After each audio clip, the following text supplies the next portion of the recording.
Travelling ਹੁੰਦੀ ਆ ਪੈਰਾਂ ਤੇ ਜਾਂ ਸਾਈਕਲ ਤੇ। ਇਹ ਕਾਫੀ ਔਖਾ ਕੰਮ ਆ, ਇਹ ਐਡਾ ਸੌਖਾ ਕੰਮ ਨਹੀਂ, ਦੇਖਣ 'ਚ ਹੀ ਲੱਗਦਾ। 21 ਸਾਲ ਹੋ ਗਏ ਇਸ ਕੰਮ ਤੇ ਲੱਗੇ ਹੋਇਆਂ ਨੂੰ, ਤੇ ਨਾਲ 117 ਦੇ ਨੇੜ ਮੁਲਕਾਂ ਦੇ ਵਿੱਚ ਹੁਣ ਤੱਕ ਜਾ ਆਏ ਆ। ये शुरू किया हमने 2004 में। उस टाइम पे हम 21 साल के थे, अभी हम 43 हो गए।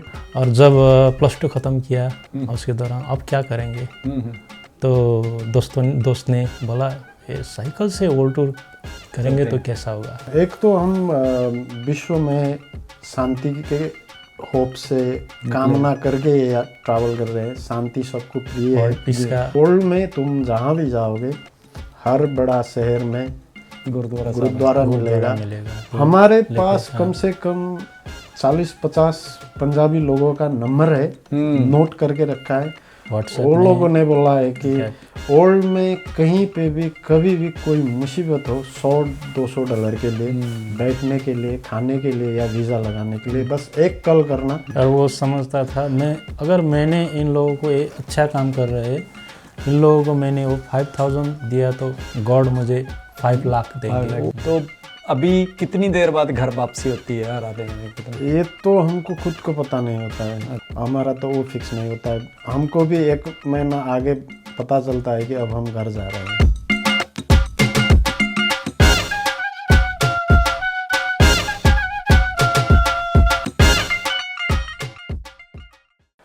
ਪੇਂਡੂ ਆਸਟ੍ਰੇਲੀਆ ਚੈਨਲ ਨਾਲ ਜੁੜ ਚੁੱਕੇ ਸਾਰੇ ਸੱਜਣਾ ਮਿੱਤਰਾਂ ਨੂੰ ਮੇਰੇ ਵੱਲੋਂ ਯਾਨੀ ਕਿ ਮਿੰਟੂ ਬਰਾੜ ਵੱਲੋਂ ਪਿਆਰ ਭਰੀ ਸਤਿ ਸ਼੍ਰੀ ਅਕਾਲ। ਉਮੀਦ ਕਰਦੇ ਹਾਂ ਤੁਸੀਂ ਚੜ੍ਹਦੀ ਕਲਾ 'ਚ ਹੋ, ਆਪਾਂ ਵੀ ਚੜ੍ਹਦੀ ਕਲਾ 'ਚ ਹਾਂ। ਅੱਜ ਇੱਕ ਮੇਰੇ ਬੜੀ ਮਨਪਸੰਦ ਜੋੜੀ ਮੇਰੇ ਕੋਲੇ ਆਈ ਹੋਈ ਆ, ਕਿਉਂਕਿ ਮੈਂ ਖੁਦ ਘੁਮੱਕੜ ਕਿਸਮ ਦਾ ਬੰਦਾ, ਮੈਨੂੰ ਟਿਕ ਕੇ ਬੈਠਣਾ ਪਸੰਦ ਨਹੀਂ। ਮੈਂ ਘੁੰਮਣਾ ਟਰੈਵਲਿੰਗ ਕਰਨੀ ਬਹੁਤ ਪਸੰਦ ਕਰਦਾ, ਨਵੀਂ ਦੁਨੀਆ 'ਚ ਜਾਣਾ ਪਸੰਦ ਕਰਦਾ, ਨਵੇਂ ਲੋਕਾਂ ਨੂੰ ਮਿਲਣਾ ਪਸੰਦ ਕਰਦਾ। ਚਲੋ ਅਕਾਲ ਪੁਰਖ ਨੇ ਬਹੁਤ ਸੁਣੀ, ਹੁਣ ਤੱਕ ਬਹੁਤ ਸਾਰੇ ਮੁਲਕਾਂ 'ਚ ਜਾ ਆਏ ਆ, ਅੱਗੇ ਵੀ ਸਿਹਤ ਪੰਜਾਬੀ ਬਣੀ ਰਹੀ ਤੇ ਇਹ ਜਿਹੇ ਸਾਧਨ ਬਣਦੇ ਜਾਂਦੇ ਰਹਾਂਗੇ। ਪਰ ਕੁਝ ਇੱਕ ਚੀਜ਼ਾਂ ਹੁੰਦੀਆਂ ਜਿਹੜੀਆਂ ਬਹੁਤ ਹੀ ਵੱਡੇ ਲੈਵਲ ਤੇ ਇਦਾਂ ਹੁੰਦੀਆਂ ਜਿਨ੍ਹਾਂ ਨੂੰ ਤੁਸੀਂ ਸੋਚਦਾ ਹਰ ਬੰਦਾ, ਕਰਨੀਆਂ ਹਰੇਕ ਸੋਚਦਾ, ਪਰ ਪੱਲੇ ਕਿਸੇ ਦੇ ਆਉਂਦੇ ਆ। ਜਿਵੇਂ ਪੰਜਾਬੀਆਂ ਦੀ ਆਪਾਂ ਗੱਲ ਕਰੀਏ ਤਾਂ ਪੰਜਾਬੀਆਂ ਦੇ ਵਿੱਚ ਵੀ ਟਰੈਵਲਿੰਗ ਦਾ ਬੜਾ ਰੁਝਾਨ ਪਿਛਲੇ ਦਿਨਾਂ ਤੇ ਵਧਿਆ ਹੋਇਆ। ਗੱਡੀਆਂ, ਕਾਰਾਂ, ਬੱਸਾਂ, ਇਹ ਟਰੈਵਲਿੰਗ ਤਾਂ ਕੋਈ ਵੀ ਕਰ ਲੂਗਾ ਜਿਹਦੇ ਕੋਲੇ 4 ਪੈਸੇ ਆ ਗਏ। ਪਰ ਜਿਹੜੀ ਇੱਕ ਟਰੈਵਲਿੰਗ ਹੁੰਦੀ ਆ ਪੈਰਾਂ ਤੇ ਜਾਂ ਸਾਈਕਲ ਤੇ, ਇਹ ਕਾਫੀ ਔਖਾ ਕੰਮ ਆ, ਇਹ ਐਡਾ ਸੌਖਾ ਕੰਮ ਨਹੀਂ, ਦੇਖਣ 'ਚ ਹੀ ਲੱਗਦਾ। ਸਾਡਾ ਬਾਈ ਘੁੱਦਾ ਸਿੰਘ ਤੁਸੀਂ ਸਾਰਿਆਂ ਨੇ ਦੇਖਿਆ ਹੋਣਾ, ਦੁਨੀਆ ਦੇ ਕੋਨੇ ਸਾਈਕਲ ਤੇ ਜਾ ਰਿਹਾ। ਉਹਨਾਂ ਦੇ ਨਾਲ ਬਾਈ ਬਲਦੇਵ ਹੁੰਦਾ ਸੀ, ਉਹ ਵੀ ਆਪਦੇ ਬੜੀ ਵੱਖਰੀਆਂ ਚੀਜ਼ਾਂ ਤੁਹਾਡੇ ਤੱਕ ਪੁੱਜਦੀਆਂ ਕਰ ਰਿਹਾ। ਹੋਰ ਬਹੁਤ ਸਾਰੇ ਸਾਈਕਲਿਸਟ ਮੈਂ ਦੇਖਿਆ ਜਿਹੜੇ ਦੁਨੀਆ ਦੇ ਵਿੱਚ ਘੁੰਮ ਰਹੇ ਆ, ਪਰ ਉਹਨਾਂ ਦੀ ਜੋ ਐਵਰੇਜ ਕੱਢਦੇ ਆ ਤਾਂ ਗਿਣਤੀ ਬਹੁਤ ਥੋੜ੍ਹੀ ਹੁੰਦੀ ਆ ਆਬਾਦੀ ਦੇ ਹਿਸਾਬ ਨਾਲ। ਹੁਣ ਜਿਵੇਂ ਮੈਂ ਉਂਗਲਾਂ 'ਤੇ ਗਿਣਤੇ ਸਾਡੇ ਪੰਜਾਬੀਆਂ ਦੇ 5-4 ਨਾਂ ਹੀ ਆ ਜਿਹੜੇ ਇਹ ਸਾਈਕਲਿਸਟ ਹੋਣ ਦੇ ਨਾਤੇ ਘੁੰਮ ਰਹੇ ਆ, ਚਾਹੇ ਉਹ ਇੰਡੀਆ 'ਚ ਚਾਹੇ ਦੁਨੀਆ ਦੇ ਵਿੱਚ। ਪਰ ਅੱਜ ਸਾਡੇ ਕੋਲ ਇੱਕ ਜੋੜੀ ਆਈ ਹੈ ਸਾਡੇ ਇੰਡੀਆ ਦੇ ਗੁਆਂਢੀ ਮੁਲਕ ਨੇਪਾਲ ਤੋਂ। ਇਹ ਨੇਪਾਲ ਦੇ 2 ਨੌਜਵਾਨ ਨੇ ਜਿਹੜੇ ਕਿ ਦੁਨੀਆ ਦੇਖਣ ਨਿਕਲੇ ਹੋਏ ਆ, ਪਰ ਹੈਰਾਨੀ ਹੁੰਦੀ ਹੈ ਉਹਨਾਂ ਦੇ ਅੰਕੜੇ ਸੁਣ ਕੇ। 21 ਸਾਲ ਹੋ ਗਏ ਇਸ ਕੰਮ ਤੇ ਲੱਗੇ ਹੋਇਆਂ ਨੂੰ, ਤੇ ਨਾਲ 117 ਦੇ ਨੇੜ ਮੁਲਕਾਂ ਦੇ ਵਿੱਚ ਹੁਣ ਤੱਕ ਜਾ ਆਏ ਆ।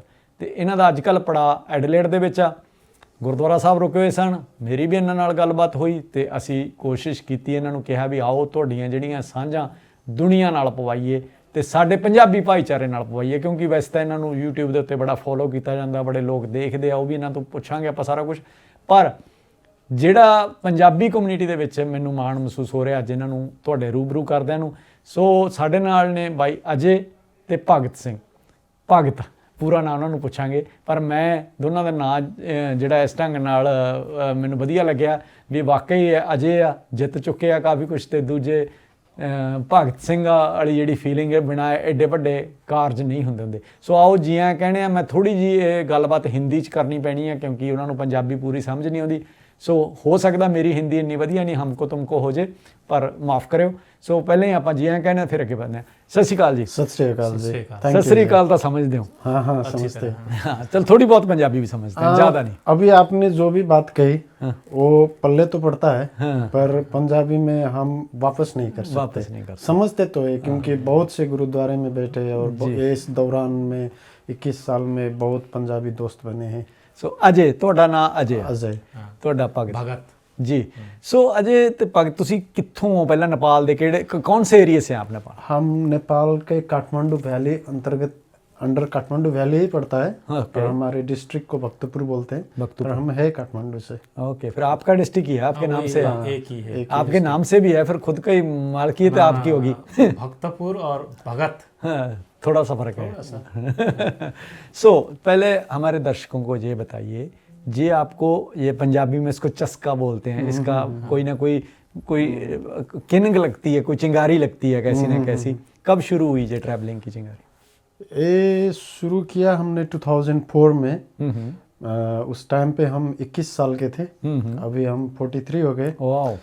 तो जब एक होता है ना, बचपन ख़त्म होके टीन एज में आते हैं 14-15 साल, तो उस टाइम से था कि कुछ अपना आइडेंटिटी बनाना है, नाम रखना है, कुछ करके दिखाना है अपने देश में या वर्ल्ड में।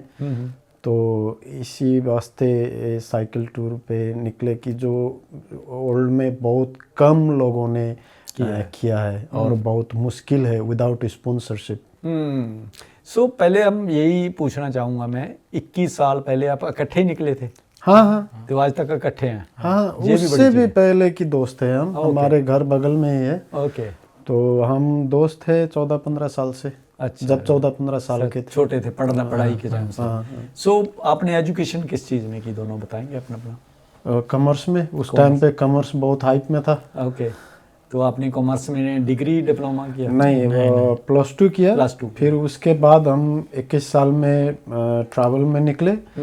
तो सेकेंड ईयर तक हम नेपाल वापस होते थे, एग्ज़ाम वगैरह हो रहा था, पर बाद में वो हो नहीं सका क्योंकि अभी के जैसा कम्युनिकेशन नहीं था। पढ़ाई छूट गई। हाँ, वो छूट गया। तो भक्त भाई, हाँ, आप 14-15 साल से एक दूसरे के जानते हो, 21 साल पहले कौन प्रपोजल लेके आया? अभी जैसे चलते हैं, कैसे उसका डिज़ाइन हुआ ये सारी? प्रपोजल के बात में ऐसा था, वो दोस्त ने भी बताया, 14-15 साल से हम दोस्त हैं। हर दिन हर समय जब वो स्कूल का टाइम ख़त्म होता था, मिलते थे, बातें करते थे, और कुछ नाम करना है, हिस्ट्री बनाना है, दो लोगों की ही बात होते थे। और जब +2 ख़त्म किया, उसके दौरान अब क्या करेंगे, तो दोस्त ने बोला ये साइकिल से वर्ल्ड टूर करेंगे तो कैसा होगा। तो उस बात मुझे भी दिमाग में क्लिक हो गया, ये तो बहुत बड़ी बात है। उसके अंदर वो सिर्फ साइकिल टूर नहीं है, इसमें तो हमको अपने कंट्री का वर्ल्ड में रिप्रेजेंट करने का जो अवसर है, वो सबसे बड़ी बात रही है। तो जब वो हमको पता चला कि अपने नाम से ज़्यादा तो देश के नाम है, तो इसीलिए अब तक इसमें हम कंटिन्यू कर रहे हैं। पर मैं आगे बढ़ने से पहले, एक 21 साल का बच्चा है, एक बच्चा ही बता। हाँ, तो उसका फैमिली है पीछे, परिवार है, माँ बाप है, उनका काम कैसा था? आपके फैमिली बिजनेस क्या थे और उन्होंने कैसे अलाउ किया ऐसे? ना, उन लोग फैमिली को हमने बताया ही नहीं। अच्छा। क्योंकि इतना हमको पता था कि अगर हम जाके फैमिली को पहले ही बोलेंगे कि हम विदाउट स्पॉन्सरशिप्स, विदाउट मनी हम वर्ल्ड ट्रैवल करेंगे साइकिल से, तो परमिशन नहीं मिलेगा, क्योंकि माँ बाप के दिल तो नहीं मानता है। जैसे आपके बच्चे अगर आके बोले कि 20-22 साल में, तो अलाउ नहीं करेंगे, कोई नहीं करेगा। तो पहले हमने घर में जानकारी नहीं दी। जब हमारी बात छिड़ी, जब मैंने दोस्त को बोला कि ये कैसा रहेगा, तो उसने भी बोला कि हाँ ये बहुत अच्छा है। तो उसके बाद थोड़ी स्टडी किया हमने कि क्या क्या चाहिए हो सकता है। पहले तो फंड चाहिए, फिर जितना हो सके हमारे समझ से हमने एक योजना बना लिया, और साइकिल बैग, टेंट वगैरह सब का हमने एस्टिमेट किया। तो उसके लिए खर्चा लगना था, तो घर पे तो नहीं बोल सकते थे। तो सुबह निकलते थे घर से, और डॉक्यूमेंट बनाना है, फॉरेन अफेयर्स का लेटर चाहिए क्योंकि फॉरेन ट्रैवल कर रहे हैं। तो 1 महीना ये चलता रहा। हम खाना खाते थे, घर से बाहर जाते थे, ओल्ड मैप लेके आए, कैसे कैसे जाना है वो अपने हिसाब से रूट बना लिया। हाँ, बना लिया। और जब लगा कि ये सामान की हमको आवश्यकता पड़ेगा तो उसका कैलकुलेशन किया, तो वो उस टाइम पे नेपाली 4 लाख, ICSI होगा 3 लाख का अमाउंट निकला। तो वो तो कहाँ से इकट्ठा करे। तो हम सलाह लेने के लिए वो काउंसिल वो बोलते हैं म्यूनिसिपैलिटी के मेयर के यहाँ गए थे। तो उन्होंने बोला कि इसके बारे में मुझे और कुछ तो पता नहीं है, पर हाँ मैं 35,000 नेपाली सहयोग करूंगा नगर पालिका से। तो वो हो गया। तो उसके बाद हमको लगा कि लोग हेल्प करते हैं, हम अच्छा ही कर रहे हैं। तो नेपाल के स्कूल कॉलेज में गए, अपने बात रखे, किसी ने 500, किसी ने 1000, किसी ने 200-400 दिए। तो 1 महीना तक हम वो करते रहे। तो हम सुबह निकलते थे, 6-7 बजे घर को आते थे। तो माँ बाप पूछने लगे कि क्या कर रहे हो, कर क्या रहे हो, तुम लोग तो गायब ही हो, खाना खाते हो, जाते हो, फिर एक ही दफा सोने आते हो। तो हमने एक बहाना बना दिया कि कोई टूरिस्ट को हमने टूरिस्ट एरिया में बचा लिया था, वो हमको यूके लेके जा रहा है पेपर वगैरह के। एक स्टोरी बना लिया। अब हमको हाँ स्टोरी बना लिया। तो अच्छा है, ठीक है। तो सेटल होने जा रहे हैं यूके। तो हमारे लिए टाइम का पाबंदी नहीं हुआ, जब घर आओ जाओ। तो हम कर रहे थे कुछ और काम। तो ऐसे करते करते 1-1.5 महीने में 1.5 लाख इकट्ठा हो गया। तो उसके बाद हम एक न्यूज़ एजेंसी में गए नेपाल में। उस टाइम पे वो टॉप में था, अब भी टॉप में है। तो वहाँ एक न्यूज़ निकला, हमने एक डेट डाला कि 2004 अगस्त 2 में हम नेपाल से यात्रा शुरू करेंगे। तो न्यूज़पेपर में आ गया। तो उस टाइम पे तो हमारा सिटी विलेज जैसा था, तो सबको पता लग गया कि इधर से इतना पैसा हुआ, इधर से इतना पैसा हुआ। तो अब तो रेपुटेशन का सवाल था कि फैमिली रोक नहीं सके। ऐसे हमने ट्रैप में पार करके ये तो मेरे को आपने टाइटल दे दिया, मेरे YouTube पे थंबनेल पे लगाऊंगा, जब झूठ बोलकर 2 लड़कों ने किया दुनिया को सर।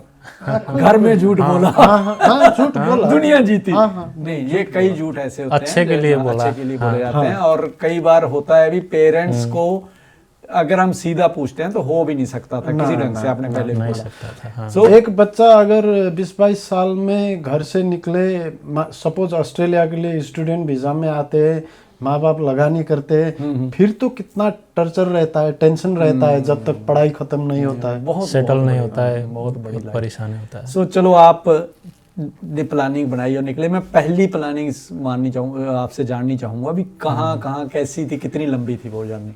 पहले तो हमको पता नहीं था, हमने ओल्ड मैप खरीद के लेके आए। तो 2 जन बैठे, तो हमको क्या पता था कि हमारा नेपाल का पासपोर्ट के लिए वीज़ा इजी नहीं है। तो हमने रूट बनाना स्टार्ट किया। पहले हम यहाँ जाएंगे, यहाँ से यहाँ जाएंगे, इधर जाएंगे, इधर जाएंगे। हाँ, एशिया खत्म हो गया। हाँ, उसके बाद इधर एशिया ईस्ट वेस्ट सब खत्म हो गया। फिर यूरोप जाएंगे, साइप्रस टर्की होते हुए। बाद में पता चला कि वीज़ा लगाना कितना मुश्किल है। तो शुरू में तो निकले, इंडिया के लिए वीज़ा नहीं लगता था। तो पाकिस्तान, बांग्लादेश, श्रीलंका, ये तो 7 कंट्री हुआ। गए, वीज़ा अप्लाई किया, दिया। हमने सोचा सब कंट्री में ऐसा ही होगा, हम तो ट्रैवल कर रहे हैं। पर ऐसा नहीं हुआ, बाद में पता चला कितना मुश्किल है। तो जो रूट हमने शुरू में बनाए थे वो हुआ नहीं, वो वैसा पर गए कहाँ पे? फिर भी पहला पाकिस्तान गए, पहले इंडिया गए। उसके बाद गए पाकिस्तान। उसके बाद पाकिस्तान होते कितना पाकिस्तान होके हम पश्चिम के तरफ जाना चाहते थे पहले, मगर वैसा नहीं हुआ। उसके बाद पाकिस्तान से फिर वापस इंडिया आए। इंडिया से वही पश्चिम बॉर्डर से नेपाल होके ही फिर वो पूरब की तरफ बांग्लादेश होकर पूरब के एशिया के तरफ दार्जिलिंग होके। कितनी देर का टूर था पहला?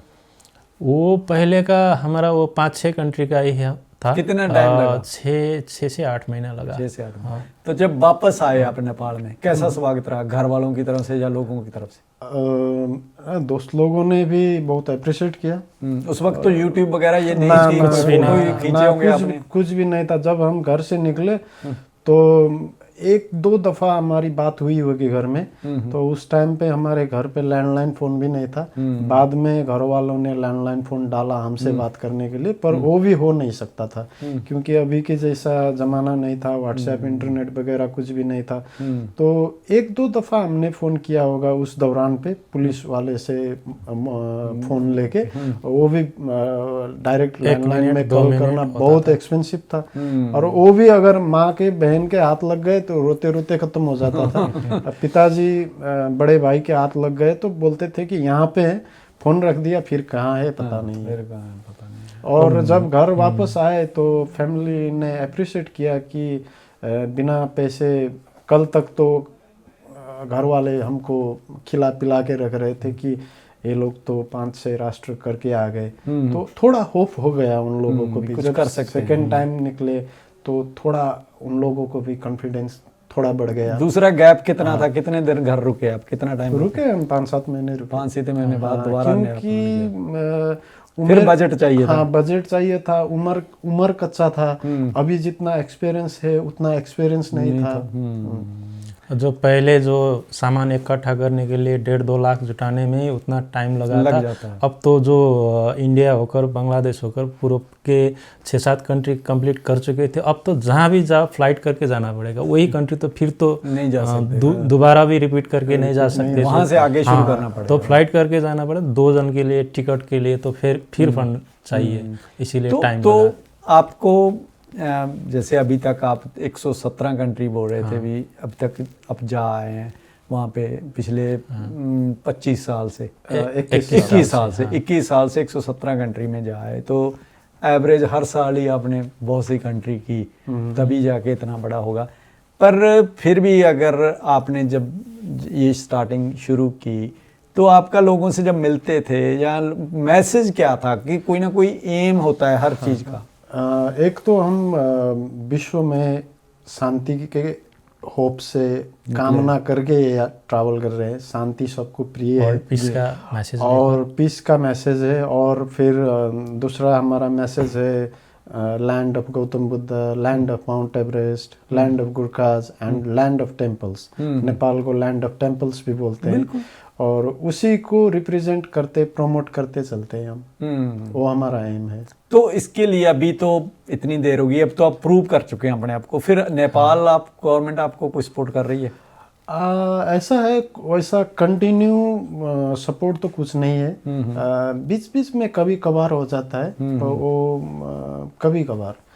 अदरवाइज आज तक जितने भी नेपाली लोग वर्ल्ड में सेटल होके बैठे हैं, कम्युनिटी है, जैसा एनआरआई बोलते हैं इंडिया का, वैसे ही नेपाल का एनआरएन बोलते हैं, और नेपाली सोसाइटीज होता है, और नेपाली लोग हेल्प करते हैं। और बहुत से जगह पे जहाँ पे नेपाली लोग नहीं मिलते हैं, वहाँ पे पंजाबी लोग, इंडियन लोग, बंगाली, पाकिस्तानी लोग हेल्प करते हैं। एशियन कंट्री के लोग हेल्प करते हैं, खाने के लिए, बैठने के लिए, रहने के लिए। जैसे आपके दोस्त ने अभी 1 घंटे पहले $200 दिए थे, इसी को इकट्ठा करते हैं। ज़्यादातर जो ओल्ड में काइंड हार्टेड पर्सन है, उन लोगों के हेल्प से हम चल रहे हैं।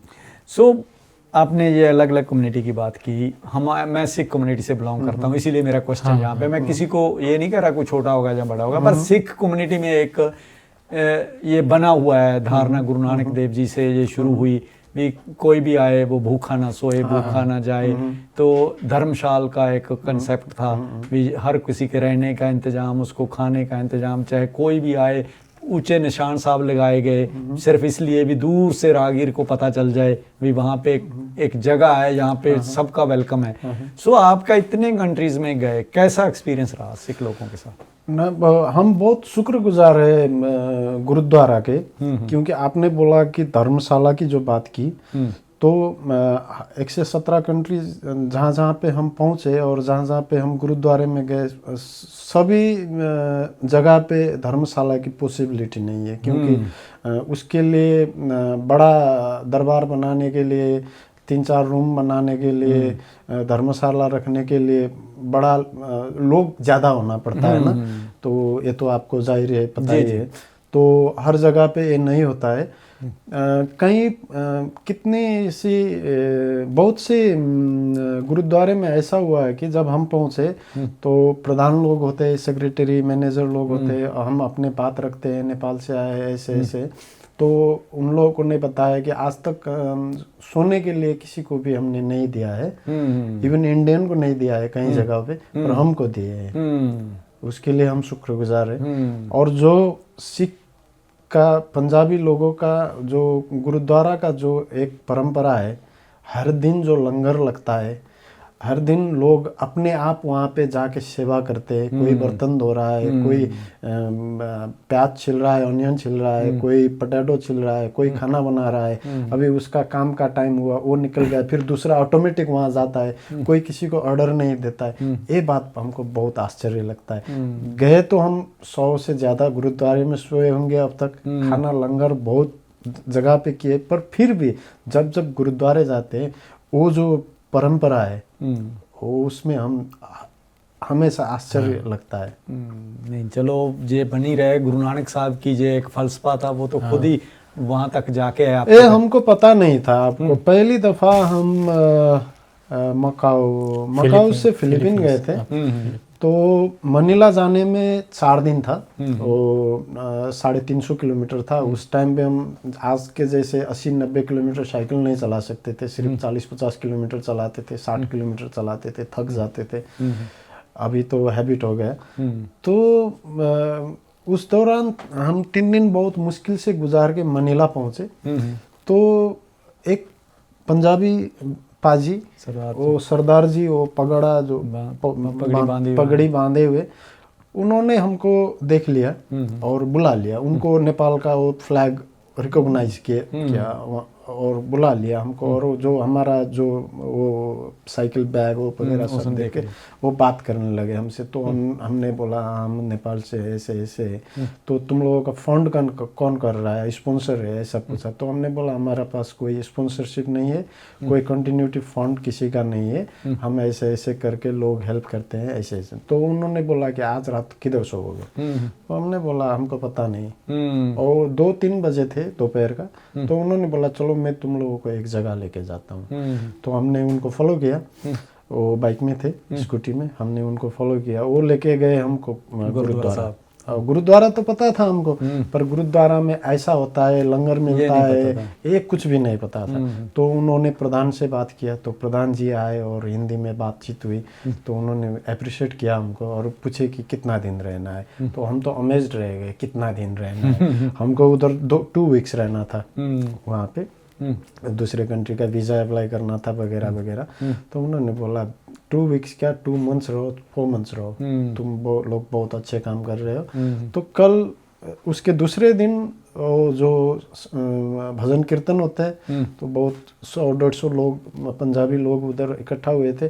तो अनाउंस करके थोड़ा बहुत फंड भी जुटा दिया। और उन्होंने बोला कि ओल्ड में तुम जहाँ भी जाओगे, हर बड़ा शहर में गुरुद्वारा मिलेगा, उधर जाके बात करना। तो आज तक हम जितने भी गुरुद्वारे में गए, कभी भी वापस नहीं जाना पड़ा है।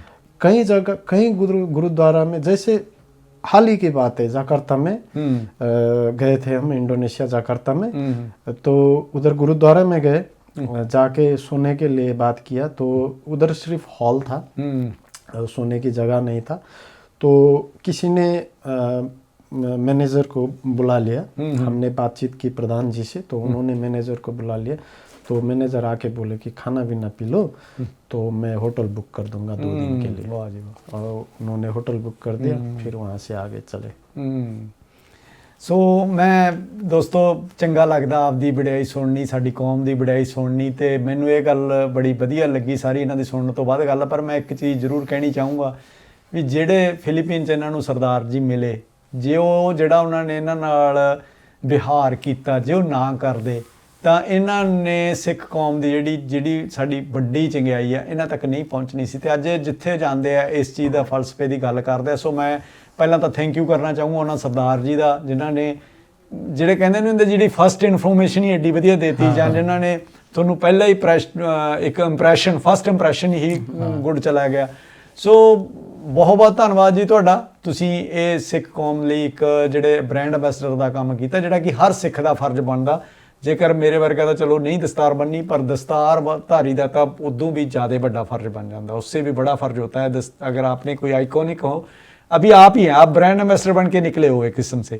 अगर आप कुछ भी गलत करते हो तो नेपाल की बेइज्जती है, आपके नेशन की बेइज्जती है, आपकी कम्युनिटी की, आपके जो धर्म है उसकी बेइज्जती है। सो अगर अच्छा करते हैं तो सभी जगह अच्छा होता है। सो भाई जी ये आए हुए हैं पिछले 2-3 दिन तो एडलेड, हजे कुछ कब तक रुकना है एडलेड में? अभी 2-4 दिन तो इधर ही 2-4 दिन ਇੱਥੇ ਆਏ। ਇਸ ਤੋਂ ਬਾਅਦ ਇਹਨਾਂ ਦੇ ਟੂਰ ਅੱਗੇ ਵੀ ਆਸਟ੍ਰੇਲੀਆ 'ਚ ਵੀ ਜਾਣਾ, ਫਿਰ ਇਸ ਤੋਂ ਬਾਅਦ ਤਸਮਾਨੀਆ ਜਾਣਾ ਚਾਹੁੰਦੇ ਆ। ਪਰ ਜਿੰਨੇ ਕੁ ਜੋਗੇ ਆ ਅਸੀਂ ਇੱਥੋਂ ਦੀ ਇਹਨਾਂ ਦਾ ਰੂਟ ਵੀ ਸੈੱਟ ਕਰਾਂਗੇ, ਸਪੋਰਟ ਵੀ ਜਿੰਨੀ ਕਹਿੰਦੇ ਆ। ਮੈਂ ਸਾਰੇ ਸਾਡੇ ਦਰਸ਼ਕਾਂ ਨੂੰ ਬੇਨਤੀ ਕਰਦਾ, ਅਸੀਂ ਆਪਣੇ ਲਈ ਕਦੇ ਤੁਹਾਡੇ ਤੋਂ ਕੁਝ ਨਹੀਂ ਮੰਗਿਆ, ਪਰ ਅਸੀਂ ਕਹਿੰਦੇ ਆ ਵੀ ਇਦਾਂ ਦੇ ਜਿਹੜੇ ਨੌਜਵਾਨ ਮਿਹਨਤ ਕਰ ਰਹੇ ਆ ਤੇ ਦੁਨੀਆ ਦੇ ਵਿੱਚ ਹੋਕਾ ਦੇ ਰਹੇ ਆ, ਕੋਈ ਵਧੀਆ ਤੁਹਾਡੀ ਜਿਹੜੀ ਵਧੀਆ ਵਡਿਆਈ ਹੈ ਜ਼ਰੂਰ ਚਾਰ ਜਣਿਆਂ ਨੂੰ ਜਾ ਕੇ ਦੱਸਣਗੇ। ਮੈਂ ਅੱਜ ਮੈਨੂੰ ਬੜੀ ਖੁਸ਼ੀ ਹੋਈ ਜਦੋਂ ਮੈਂ ਗੁਰਦੁਆਰਾ ਸਾਹਿਬ ਚੋਂ ਨਿਕਲਿਆ ਨਾ, ਤੇ ਮੇਰੇ ਮੰਗਰੀ ਗੱਡੀ ਲੈ ਕੇ ਸਤਨਾਮ ਸਿੰਘ ਸਾਡੇ ਢਿੱਲੋਂ ਸਾਹਿਬ ਮੰਗਰ ਆ ਗਏ। ਕਹਿੰਦੇ, ਮੈਂ ਕਿਹਾ ਕਿੱਦਾਂ ਸਤਨਾਮ? ਕਹਿੰਦਾ ਮੈਂ ਉਹਨਾਂ ਨੌਜਵਾਨਾਂ ਨੂੰ ਮਿਲਣਾ ਜਿਹੜੇ ਟੂਰ ਕਰ ਰਹੇ। ਮੈਂ ਕਿਵੇਂ ਸੀ? ਕਹਿੰਦਾ ਮੈਂ ਥੋੜੀ ਜਿਹੀ ਮਦਦ ਕਰਨੀ ਹੈ। ਤੇ ਉਹਨਾਂ ਨੇ ਇਹਨਾਂ ਨੂੰ ਮਦਦ ਕੀਤੀ, ਇਹ ਵੀ ਖੁਸ਼ ਹੋਏ। ਤੁਸੀਂ ਵੀ ਮਦਦ ਕਰ ਸਕਦੇ ਹੋ ਇਹਨਾਂ ਦਾ। ਆਪਾਂ ਨਾ ਇਸ ਦੇ ਨੀਚੇ ਇਹਨਾਂ ਦਾ PID ਵਗੈਰਾ ਲਗਾ ਦਿਆਂਗੇ। ਇਹਨਾਂ ਦਾ ਇੱਕ YouTube ਚੈਨਲ ਵੀ ਆ। YouTube ਚੈਨਲ ਦੇ ਉੱਤੇ ਤੁਸੀਂ ਇਹਨਾਂ ਦੇ ਟੂਰ ਦੀਆਂ ਸਾਰੀਆਂ ਅਪਡੇਟਸ ਦੇਖ ਸਕਦੇ ਹੋ। ਉਹਨੂੰ ਵੀ ਸਬਸਕ੍ਰਾਈਬ ਕਰਿਓ, ਉਹਨੂੰ ਵੀ ਫੋਲੋ ਕਰਿਓ। ਕਈ ਵਾਰੀ ਦੁਨੀਆ ਦੇਖਣ ਦਾ ਸਾਡੇ ਸਭ ਦੇ ਮਨ 'ਚ ਇੱਛਾ, ਅਸੀਂ ਦੇਖ ਸਕਦੇ ਹਾਂ, ਪਰ ਹਰੇਕ ਬੰਦਾ ਉੱਥੇ ਪਹੁੰਚ ਨਹੀਂ ਸਕਦਾ। ਹੁਣ ਮੈਂ ਜਿੰਨਾ ਕੁ ਘੁੰਮਿਆ ਮੈਂ ਬਾਕੀ ਦੀ ਦੁਨੀਆ ਕਿਤੇ ਘੁੱਦੇ ਬਾਈ ਦੇ ਸਾਈਕਲ ਤੇ ਬੈਠ ਕੇ ਦੇਖ ਲੈਣਾ, ਕਿਤੇ ਬਲਦੇਵ ਬਾਈ ਦੇ ਸਾਈਕਲ ਤੇ ਬੈਠ ਕੇ ਦੇਖ ਲੈਣਾ, ਕਿਤੇ ਇਹਨਾਂ ਦੇ ਸਾਈਕਲ ਤੇ ਬੈਠ ਕੇ ਦੇਖ ਲਿਆ ਕਰੂੰਗਾ। ਉਹਦੇ ਨਾਲ ਮੇਰਾ ਕੁਛ ਘਸਦਾ ਨਹੀਂ, ਮੈਂ ਕੋਈ ਛੋਟਾ ਨਹੀਂ ਹੁੰਦਾ। ਮੈਨੂੰ ਖੁਸ਼ੀ ਹੁੰਦੀ ਹੈ ਵੀ ਯਾਰ ਕੋਈ ਨੌਜਵਾਨ ਤਾਂ ਉੱਠਿਆ, ਕਿਸੇ ਨੇ ਤਾਂ ਚਾਹੇ ਸਾਡੇ ਪੁਰਾਣੇ ਬੰਦਿਆਂ ਨੇ ਬਹੁਤ ਜ਼ਿਆਦਾ ਸਾਈਕਲਨਾਮਾ ਤੱਕ ਲਿਖਿਆ, ਸਾਡੇ ਬਾਬਾ ਸਾਹਿਬ ਨੇ ਬਹੁਤ ਵਧੀਆ ਉਹਨਾਂ ਦੀਆਂ ਵੀ ਯਾਤਰਾ ਸੀ। ਸੋ ਜਦੋਂ ਤੁਸੀਂ ਯਾਤਰਾ ਨਾਲ ਜੁੜਦੇ ਆ ਨਾ, ਤੁਹਾਨੂੰ ਬਹੁਤ ਪਿਆਰ ਮਿਲਦਾ। ਚਲੋ ਆਪਾਂ ਹੋਰ ਥੋੜੀਆਂ ਬਹੁਤੀਆਂ ਇਹਨਾਂ ਨਾਲ ਗੱਲਾਂ ਕਰਨੀਆਂ, ਇਹਨਾਂ ਦੇ एक्सपीरियंस ਦੀਆਂ। ये तो चलो ये तो हमारा एक्सपीरियंस हो गया, हमारी कम्युनिटी का। पर आप जब निकले, आपके जो एक तो हर चीज़ आपके मुताबिक नहीं होती, वेदर, माहौल, दिन रात, टाइम, पता नहीं लोकल कैसा माहौल है। मेरे हिसाब से कई बार जंग तक भी लगी होती है मुल्कों में। कोई ऐसा इंसिडेंट जरूर शेयर करो जो आपके साथ बहुत सख्त टाइम निकला आपका। हम अफ्रीका ट्रैवल करके इजिप्ट होके इजराइल में पहुंचे थे। तो हम अब तक 3-4 दफ़ा हम लूटपाट हो चुका है, रबरी हो चुका है, पर वो सबसे वर्स्ट था। तो उस टाइम पे आज के जैसा इंटरनेट इतना अवेलेबल नहीं था। ये कई साल पहले की बात है। हाँ, तो 2008 की बात है। तो ये इतना बड़ा इंसिडेंट है, इसलिए वो डेट वगैरह सब याद है। तो व्हाट्सएप ये भी नहीं था, सिर्फ याहू था, और उसके लिए भी इंटरनेट इतना अवेलेबल नहीं था अभी के जैसे। तो हर ओरिजिनल डॉक्यूमेंट और न्यूज़पेपर वगैरह वो सब साथ में लेके चलने पड़ते थे वीज़े के लिए। तो उधर हम पहुंच गए। तो एक टूरिस्टिक सिटी था इलाट। तो वहाँ पे एक नेपाली का दुकान था। तो हम वहाँ पहुँचे तो भाई ने बोला कि यहाँ पे एक 5 स्टार होटल है, वहाँ पे हमारा नेपाली लोग 70-80 के तादाद में काम करते हैं। तो मैं मैसेज करूँगा उनको, आप लोग जाके मैनेजर को मुलाकात कीजिए। तो हम पहुँचे, मैनेजर से बात किया। तो थर्सडे को हम एंट्री किया था। हमको एक दिन वो बार याद है, क्योंकि वो घटना ही ऐसा है। तो मैनेजर नेपाली भाई ने बोला कि अब देखिए विदेश में आपको पता ही है, जब चाहे तब इकट्ठा नहीं हो सकते, जब चाहे तब टाइम नहीं निकल सकता है। तो उन्होंने बोला कि संडे तक वेट करना। तो मैं संडे एक प्रोग्राम रखूँगा, सबको इकट्ठा करूँगा और फंड राइज भी करूँगा। तो हमने बोला ठीक है। थर्सडे हुआ, अब फ्राइडे सैटरडे संडे तक वेट करना था। तो हम टेंट लगा के, तंबू लगा के सी बीच में सोते थे। तो वो सिटी बहुत छोटा था। तो दिन भर हम ट्रैवल करते थे। वो नेपाली जो भाई थे वो हमको खाना वाना पिला देते थे। उनका घर वो दुकान से बहुत दूर था, तो उनके घर पे नहीं जा सकते थे। और वो लोग तो होटल के रूम में सोते थे, तो अलाउ नहीं था, इसलिए हम टेंट लगा के बाहर सोते थे। तो अब देखिए लोगों को देखने में ऐसा लगता है कि साइकिल ड्रेस लगाया है, चश्मा वश्मा लगाया है, साइकिल से ओल्ड टूर कर रहा है, तो लोग सोचते हैं कि बहुत अमीर लोग होगा। कौन सोचेगा कि दो पैसा उठा के कर रहे हैं। तो हम कुछ लोगों के नज़र में आ गए। तो छोटा शहर था, हर दिन जाते थे वहाँ पे, टेंट लगाते थे, सोते थे। तो सैटरडे नाइट को वो हुआ भी लास्ट डे में। संडे को तो हम नेपाली लोगों से मिलके आगे बढ़ने वाले थे, तो सो रहे थे, टेंट लगा लिया, सो रहे थे, तो एक आवाज़ आई जैसे वो कपड़ा फाड़ने के आता है। तो 4 लोग टेंट के अंदर आए, हम स्लीपिंग पोजीशन में थे, वो छुरा वगैरह रखा, दो लोगों ने नेक में, तो हम सरेंडर कर दिया। हम स्लीपिंग पोजीशन में, तो इधर उधर किया, थोड़ा सा कट कर दिया, तो सब बैग लेके चले गए। तो उन लोगों ने सोचा होगा बहुत सा पैसा होगा उधर। पैसा तो $100-150 था उसमें, पर उसमें हमारा पासपोर्ट था, पेपर थे। वो पासपोर्ट में 39 कंट्रीज का वीज़ा था। हमारा लगभग पासपोर्ट स्ट्रॉन्ग होता चला गया था। हाँ, तो न्यूज़पेपर वगैरह था, तो डिजिटल कैमरा फर्स्ट टाइम हमको मिला था, उसमें बहुत से देश के पिक्चर वगैरह था। तो वो सब चला गया, हम जीरो हो गए उधर। जितना आसान हमको वीज़ा लगाने में हो रहा था वो भी ख़त्म हो गया, जो प्रोफाइल बनता गया था वो भी ख़त्म हो गया, क्योंकि सब ओरिजिनल डॉक्यूमेंट था। तो ऐसे ही रात बीत गया, रोता चिल्लाता हुआ, कंटेनर में हम जा रहे हैं, ढूंढ रहे, पासपोर्ट वगैरह कुछ नहीं मिला। तो अगले दिन नेपाली लोगों ने वहाँ से 450 किलोमीटर दूर का बस टिकट काट दिया, थोड़ा बहुत पैसा इकट्ठा करके दिए। अब वो हमारे लिए मायने नहीं रखा। तो एम्बेसी पहुँचे, गुड लक, एम्बेसी था, अब तो यही सोचना चाहिए। तो एम्बेसी में पहुँचे, एम्बेसी में पहुँचने के बाद हमारे पास आइडेंटिफिकेशन नहीं था, क्योंकि वन वे ट्रैवल डॉक्यूमेंट बनाना था हमारे गवर्नमेंट को। तो उसके लिए हमारे पास आधिकारिक कुछ हमारा नेशनलिटी का पेपर नहीं था, वो तो घर पे था। तो घर पे फ़ोन किया जीजाजी को, जीजाजी ने बोला क्यों चाहिए, वो तो नेपाली में। तो बोले ऐसा हुआ है, तो फिर उधर टेंशन। हमने बोला कुछ काम है, तो एम्बेसी को मेल कर दिया, स्कैन कर दिया, फिर एम्बेसी से लेटर बनाया, फिर हम नेपाल पहुँचे। और नेपाल पहुँचने के बाद 5-7 महीना हम वो मेंटली डिस्टर्ब हो गए। तो अब क्या करें, कुछ नहीं है। हमको पता है कि अब इजीली वीज़ा नहीं लगता। हमारा प्लान था उस टाइम पे कि इजराइल से साइप्रस टर्की होके यूरोप जाना था। वो गेट है, तो वीज़ा लगता भी, क्योंकि 39 कंट्रीज हो चुका था, पर अब तो जीरो हो गए। तो ऐसे ही बैठे, और वो मेरे घर में अभी मेरे दादा वो काम करते हैं आयुर्वेदिक औषधि का, मेडिसिन का। तो 5-7 महीने बाद फैमिली लोग भी डिस्टर्ब होने लगे हमारा हकीकत देख के। तो हमने सलाह किया और एक वैन लेके वो आयुर्वेदिक औषधि सिटी में जाके सेल करने लगे। तो ऐसा करते करते 1.5 साल बीत गए। तो फिर हमारा तो मन में वो सेटिस्फाई नहीं था, वो सपने में आता था और कुछ करना, पासपोर्ट मिल गया, डॉक्यूमेंट मिल गया, ऐसा बहुत आता था। तो 1.5 साल बीत गया। तो हमने बात किया कि यार ये तो 1.5 साल बीत गया, समय तो फिर बीतता चला जाएगा, फिर 1 साल बीतेगा, फिर 2-4 साल बीतेगा, नहीं ये तो फिर स्टार्ट करना पड़ेगा। तो क्या करें, तो देखते हैं घर में क्या क्या है। जब हम लौटे तो क्या क्या है देखते हैं। तो कुछ फोटोकॉपी मिले 2-4 देश के वीज़ा के, कुछ फोटोकॉपी मिले 2-4 पत्र पत्रिका के, तो वो इनफ नहीं था।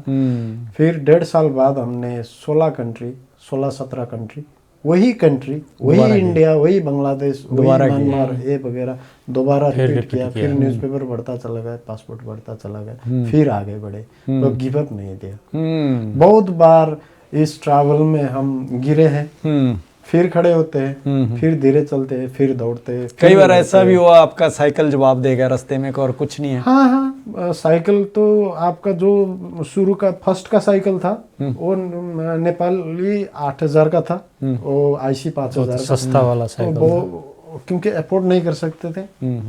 तो उसका कैपेसिटी नहीं था कि हर रोज वो 50-60-70 किलोमीटर चले, और उसका कैपेसिटी नहीं था कि 30-32 kg वो बाहर लेके कंटिन्यू। आप भी 70 किलो के साथ? हाँ, तो ना उस टाइम पे नहीं थे, 54 kg थे। 56। तो 4-5 कंट्री होने के बाद वो साइकिल शाम को हमेशा गिव अप देता था।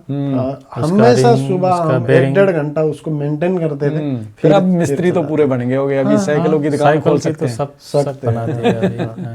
उस टाइम में तो जो साइकिल वो जब सस्ता वाला साइकिल था तो टूल्स भी मेंटेनेंस का टूल का वेट ज़्यादा लेके चलना पड़ता। कभी किसी आपने वर्ल्ड फेमस कंपनी जैसे BS से हुई या हीरो हुई या उनसे संपर्क किया साइकिल लेने के लिए भी, हम ये कर रहे हैं आपकी? हमने कोशिश किया था, पर क्या होता है कि हर कंट्री में हमारा स्टे ड्यूरेशन होता है, तो उन लोगों को वो बोर्ड मीटिंग में रखना पड़ता है। पहले तो मेल करो, वो देखने में वो हफ्ता 10 दिन में देखते हैं, फिर थोड़ा ऊपर जाता है। जब तक वो बोर्ड मीटिंग में बैठते हैं हम कंट्री छोड़ चुके होते हैं। पर अभी का जो साइकिल है, ये साइकिल हमको एक नेपाली फैमिली ने लंदन में गिफ्ट किया है। वो नेपाली फैमिली थे। अभी का ये साइकिल ठीक है, चल रहा है अभी। ये 4th साइकिल यूज कर रहे हैं ट्रैवल में अभी। ओके। उससे पहले एक दफ़ा वो और नेपाल के टूरिज्म बोर्ड ने दिया था। उन्होंने दिया था। सो ये तो अपनी एक बैड एक्सपीरियंस भी हो गया, कोई अच्छा एक्सपीरियंस भी, कोई आपको बहुत ही मज़ा आ गया हुआ, लगा हुआ भी ये तो आज तो दिन बन गया जाए, ये तो बहुत। हाँ, ऐसा हुआ है। अभी हम अभी के बात करें तो अभी 15-18 दिन पहले की बात है। हम पर्थ में थे। पर्थ से दक्षिण की ओर, दक्षिण है ना, दक्षिण की ओर 250 किलोमीटर दूर हम गए थे। तो वेस्टर्न ऑस्ट्रेलिया हुआ, वेस्टर्न ऑस्ट्रेलिया के हम थे दक्षिण में। समझ गया। तो एक शाम को हम नेपाली के यहाँ खाना खा के, उनका प्रोग्राम था कि उनके यहाँ ही सोएंगे, पर सडनली कुछ दोस्त लोग उनके यहाँ रहने आ गए। तो उनके यहाँ खाना पीना खा के 3 किलोमीटर दूर उनके दूसरे दोस्त के यहाँ सोने जा रहे थे। शाम का यही 7 ऐसा ही बजा था। तो एक ऑस्ट्रेलियन, हमने वो फेसबुक पेज और यूट्यूब में भी डाला है, वो बाहर सिगरेट पी के बैठ रहे थे। तो वो आए हमारे सामने, वो बातचीत की और हमने वही डिस्क्राइब किया जो सबको करते हैं। तो उसने बोला कि मेरे घर चलो। तो ठीक है, हमने पूछा क्यों, थोड़ी और बातचीत करेंगे। तो घर में चले गए और बाहर वो बैठ के सिगरेट पी रहे थे वो चेयर में। तो और 2 चेयर लाया उन्होंने और बैठे और पूछे कि स्पॉन्सरशिप अभी तक कुछ नहीं है आप लोगों के पास? हमने कहा हाँ, कोई नहीं है। तो उन्होंने बोला कि मैं आप लोगों को स्पॉन्सरशिप कर सकता हूँ, कुछ स्पॉन्सर कर सकता हूँ। हमने कहा ये तो बहुत बड़ी बात है। या ऑफ कोर्स श्योर, हमने कहा। तो उन्होंने बोला कितना चाहिए? अब देखिए, हम ये नहीं बोल सकते कि हमको इतना दो। हम बोलते हैं अपने हार्ट से, जो खुशी से हेल्प मांग रहे हैं। हेल्प करने के टाइम पे हम जितना भी कर सकते हैं, तो वो इट्स डिपेंड अपॉन यू। हमने यही बोला उनको। तो बोले, तो इतनी बात हो रही थी कि उनके वाइफ भी बाहर आ गई सिगरेट पीने के लिए। तो बंदे खड़े हो गया और बोला कि 5000 मैं हेल्प करूं, ऑस्ट्रेलियन डॉलर, एक ऑस्ट्रेलियन। तो हमको लगा ये फेंक रहा है। यकीन नहीं हुआ ना 20, 50, $100 तो बहुत गोरा लोगों ने दिया है, पर वो बोल रहा है मैं 5000 करूंगा। तो हम दोनों अपने अपने चेहरे देखने लगे और मन में बोलने लगे कि क्या फेंक रहा है। $50 तो वही बड़ी बात है। तो बंदा सीरियस था। जब उसने बोला कि 5000, हमने कहा ओके। तो खड़ा होके पर्स निकाला, उसके पास कैश ही था, कैश ही दे दिया। तो वो 50-50 का नोट था, 50-50 का। आधा निकाला तो उसके बीबी चिल्लाने लगी, क्या कर रहे हो तुम? 5000 दे रहे हो तुम्हारे दिमाग सही जगह पे? इंग्लिश में वो बोल रही है, are you got out of your mind, what are you doing? तो हस्बैंड अब हिचक गया।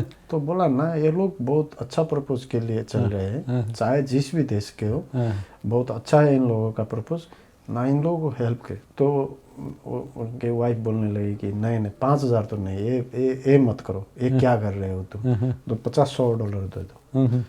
तो उसने बोला तो 100 तो बहुत कम होगा। तो बीबी ने बोला ज़्यादा से ज़्यादा $200 दो। फिर वो बड़बड़ा रही है, ठीक है, नहीं बोल रही है। मैं समझ सकता हूँ सारा सीन।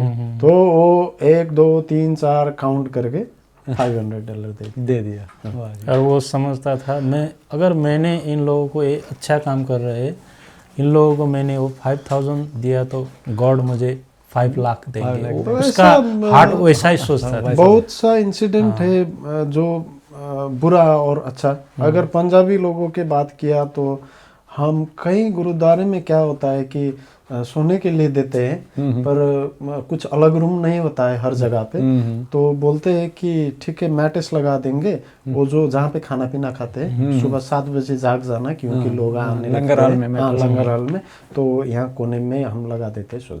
हम बैठ रहे हैं तो लंगर के लिए आते हैं पंजाबी लोग, तो हमको देखते हैं तो पहचानते हैं कि ये लोग ट्रैवल कहीं दूसरे देश से हैं। तो लवत से भी पता चल जाता है। तो बातचीत होने लगता है, तो हम बोलते हैं ऐसे ऐसे, तो बोलते कहाँ इधर सो रहे हो, चलो घर चलो, चलो घर चलो। तो हम बोलते हैं कोई नहीं, दरबार में है, मैट्रेस है। ना मैट्रेस है, वो हम भाई भाई है, चलो इन लोगों का साइकिल गाड़ी में डालो। दो भाई जाके गाड़ी में डालते हैं और लेके जाते हैं, घर में सुलाते हैं। हमारे पास कम से कम 40-50 पंजाबी लोगों का नंबर है, नोट करके रखा है।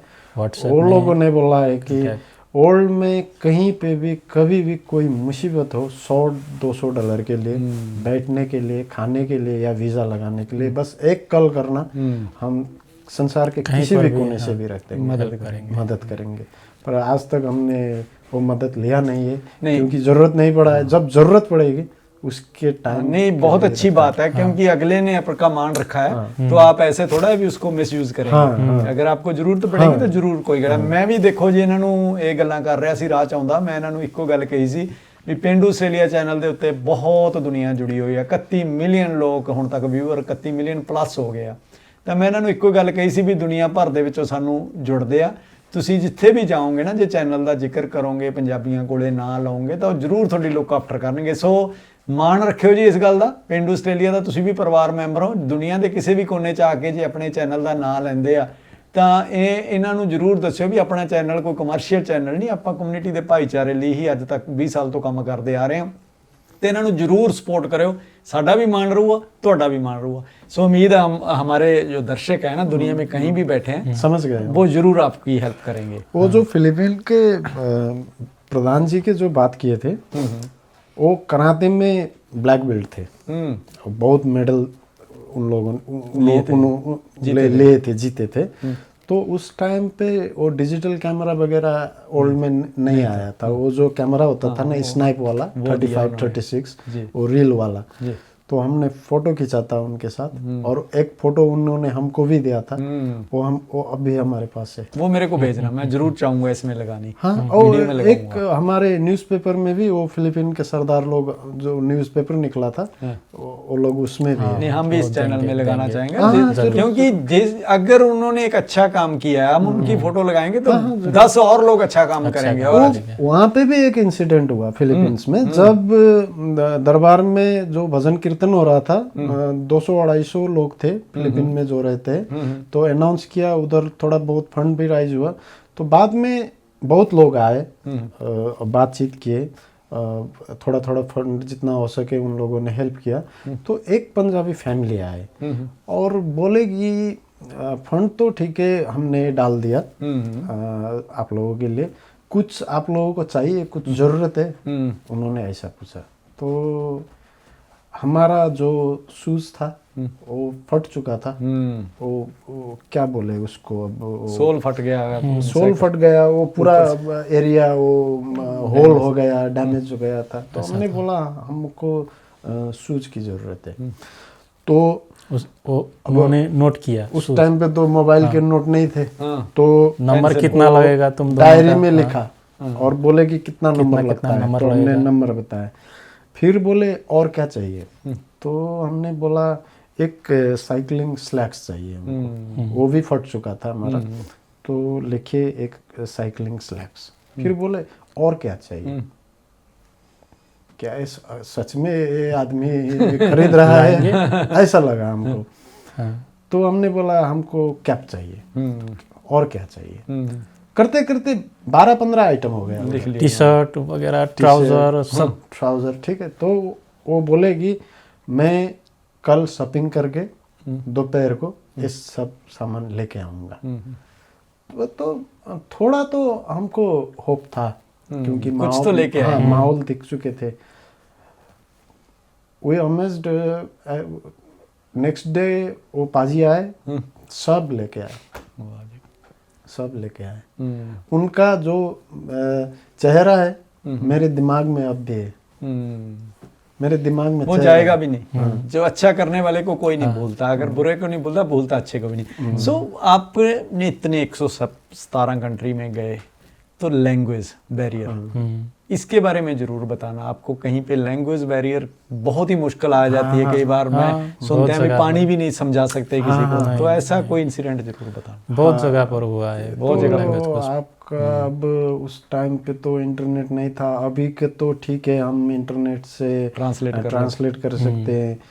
ज़्यादातर साइन लैंग्वेज यूज़ करते थे। अब चल रहे, शाम हो गया तो लोगों के पास जाते थे, नेपाल के फ्लैग दिखाते थे, फिर उसके देश के फ्लैग दिखाते थे, फिर साइकिल नेपाल, जैसा ये ऑस्ट्रेलिया है, नेपाल ऑस्ट्रेलिया, इशारों से फिर दूसरे देश के नाम लेते थे।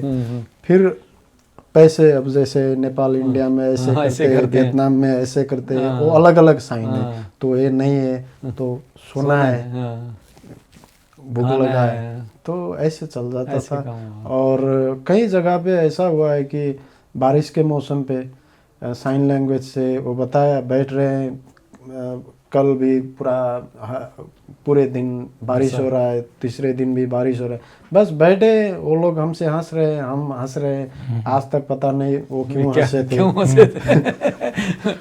और जब इंग्लिश बोलने वाले लोग मिलते थे तो उन लोगों को आसान रहता था, उन लोगों को सब लिखाते थे। सुबह से शाम तक हमारे अपने लिए क्या क्या चाहिए, रास्ता इधर, ये रास्ता यहाँ से कहाँ पहुँचेगा, और टॉयलेट जाने के लिए, पूछने के लिए, खाना खाने के लिए, वो लाइन बाय लाइन लिखते थे और वो दिखाकर चलते। शुरू में तो आपको ये मैनुअल मैप पे चले, अभी तो बहुत आसान हो गया होगा, जब आप टूर बनाते हैं आपको पता होता है अभी ईटी पहले तो मैप का इतना वो बंडल घर में अभी रखा है, जो पहले कंट्री का मैप लेना पड़ता था, और उसके बाद जहाँ जोन सिटी में हम पहुंचेंगे वो सिटी का मैप, उसके बाद उस दूसरा सिटी का मैप, और सिटी का मैप भी ऐसे देखना पड़ता था कि साइकिल अब चला के यहाँ से 15 किलोमीटर जाना है, अब यहाँ से वो एक हाईवे और मेन रोड तो अलग ही दिखता था, इजी होता था। जो सिटी में बहुत इंटरसेक्शन होता था ना, उसके बाद वो मैप इधर पड़ रहा ना, फिर उसके बाद इधर करते करते मैप देखते देखते टाइम चला जाता, क्योंकि हर एक इंटरसेक्शन में तो रुकना पड़ेगा, फिर देखना पड़ेगा ये स्ट्रीट क्या है, आगे जाना है, लेफ्ट लेना है, राइट। मैप ऐसा करते करते वो टूट जाता था, नेविगेशन से तो फाड़ के निकल जाता, ज्यादातर खोलने से ना। चैलेंज तो रहेंगे, अभी भी चैलेंज तो चार्जिंग का होगा। आपने फोन पे कोई अल्टरनेटर वगैरह लगा रखा है साइकिल पे? तो 1-2 पावर बैंक है, अच्छा मोबाइल होता है। और फिर भी अब भी बहुत से टाइम आता है, सोने की जगह नहीं मिलता है, खाना नहीं मिलता है, तो अब भी चलता है। ये जब तक ये यात्रा है ये तो चलता ही रहता है। परिवार में कौन कौन है? हाँ, परिवार में है, उसके भी बड़े भाई है, बहन है, माँ है, बीबी, 2 बेटियाँ हैं। मेरे भी माँ नहीं है, पिताजी है, बड़े भाई है, बड़ी बहन है, बीबी और 2 बच्चे हैं। 2 बच्चे। तो अभी कितनी देर बाद घर वापसी होती है? हर आते जाने कितना? ये तो हमको खुद को पता नहीं होता है। अच्छा। क्योंकि जैसे लोग निकलते हैं पैकेज टूर में 2-4 कंट्री के लिए या 1-2 कंट्री के लिए, वो फिक्स होता है। हाँ, प्लान होता है, फिक्स होता है, वो लोग पैसे लेके निकलते हैं। हमारा तो वो फिक्स नहीं होता है, हमको भी 1 महीना आगे पता चलता है कि अब हम घर जा रहे हैं। तो बच्चे तो बहुत इंतजार करते होंगे। वो लोगों को हैबिट हो चुका है क्योंकि वो लोगों के जन्म से यही देख रहे हैं ना वो लोग, तो वो वीडियो कॉल करते हैं। हाँ, अभी तो बहुत इजी हो गया ना, बहुत इजी हर है। शहर दिखा सोचा ही देते नहीं हो। था पहले तो हम। हाँ, अगर कोई इंटरेस्टिंग चीज़ दिखा, अगर जू में जा रहे हैं, तो बच्चों को दिखाओ। हाँ कहीं क्लब में कोई लेके जा रहा है, कहीं साइट सीन पे लोग गाड़ी में लेके जाते हैं, तो ऐसे ऐसे उस टाइम पे एक और दिखाते क्वेश्चन हैं। वीजे के बारे में, किस कंट्री का वीजा आपको सबसे मुश्किल लगा? वीज़ा लगाने में हाँ। अभी तो मुश्किल नहीं है, पर जब स्टार्टिंग पहले- पॉइंट था तो जब तक 22-25 कंट्री नहीं हुआ था तो किसी भी देश का मुश्किल था। इवन वियतनाम जैसे देश ने हमको 3 हफ्ता वेट करा दिया, लाओस जैसे देश ने 2 हफ्ता वेट करा दिया। और उस टाइम में उसके बाद वो पूर्व एशिया के ख़त्म करने के बाद हांगकांग, मकाओ, कोरिया तक पहुँचे, वो नज़दीक में हुआ। जापान ने भी वीज़ा नहीं दिया। उसके बाद तो जापान ही जाना था ना। जब कोरिया, साउथ कोरिया तक ख़त्म करने के बाद तो चाइना, नॉर्थ कोरिया ये सब ख़त्म कर चुके थे। उसके बाद जापान वहीं पर नज़दीक में है। जापान ने बोला वीज़ा कि नहीं नेपाल ही जाके अप्लाई करो। दिया। तो वहाँ से नेपाल वापस होके नेपाल से अप्लाई करके फिर फिर अभी वहाँ अभी आप आके- जैसे बोलते हैं आप फ्लाई करते हैं ज़्यादा, तो साइकिल कैसे लेके आते हो? फ्लाई करके? फ्लाई हम जैसे सी सराउंडेड कंट्री, जैसा ऑस्ट्रेलिया एक टापू है, हाँ। इसके बगल में कोई देश जुड़ा हुआ नहीं है, तो ऐसा देश हमको फ्लाई करना पड़ता है।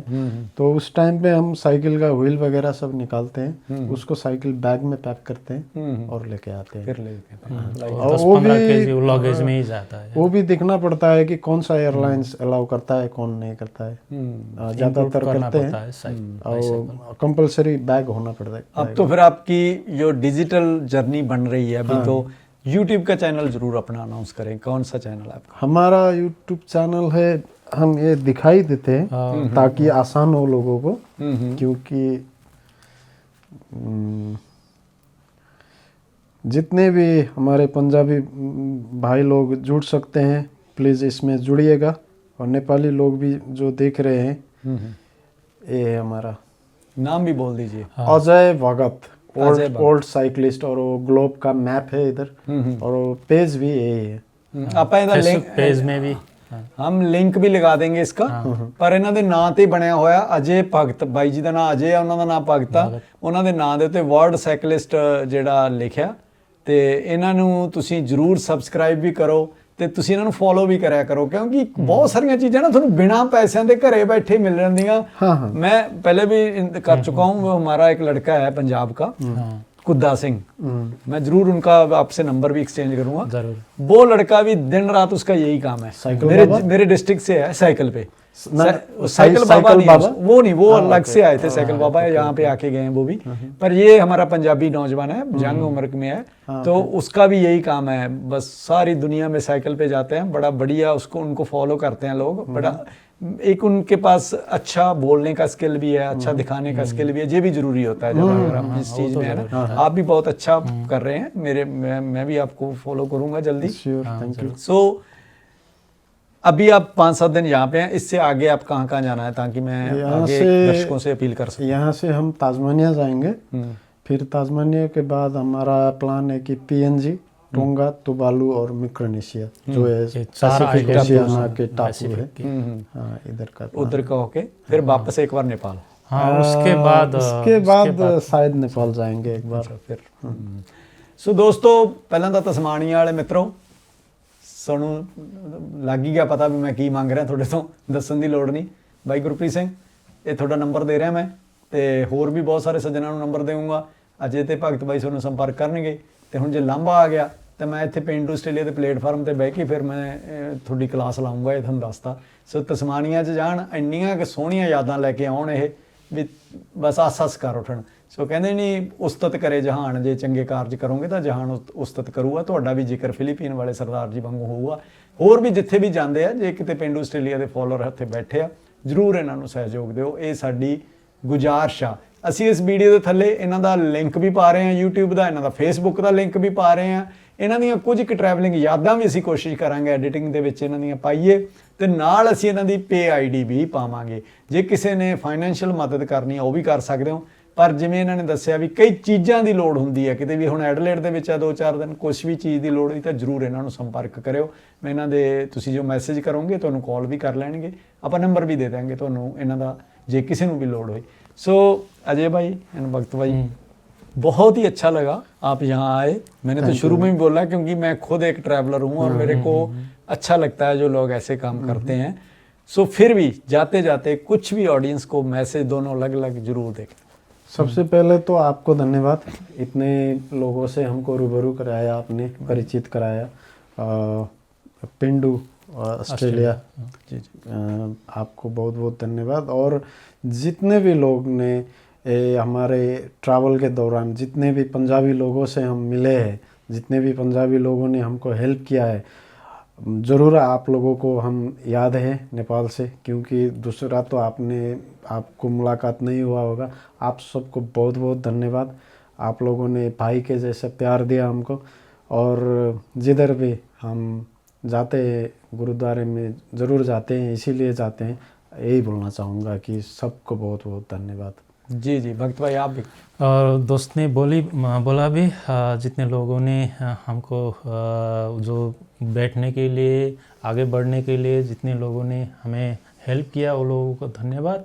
और जितना भी लोग हैं अभी वीडियो से देख रहे हैं, जो लोगों ने हमें फंड देकर और खाने पीने के देकर जो हेल्प किया है, जो आप देख रहे हैं, हमारा यूट्यूब चैनल है अजय भगत वर्ल्ड ट्रैवल वर्ल्ड साइकिलिस्ट, वो सब्सक्राइब करे, फॉलो करे, वो भी हमारे लिए आगे बढ़ने के लिए बहुत बड़ा हेल्प होगा। इसको बहुत बहुत मेहरबानी। मैं धन्यवाद करना जो यहाँ पे आए और इतना अच्छा प्रोग्राम रिकॉर्ड किया और लोगों की यादों में आपकी यादें जुड़ गई हैं। वो ज़रूर आपको कमेंट में भी संपर्क करेंगे। सो मिलते हैं फिर अगले टूर में। अगले टूर तक मैं भी रिटायर होकर आपके साथ ही चलता हूँ। मैं भी खाली हूँ। Thank you so much. Thank you so much.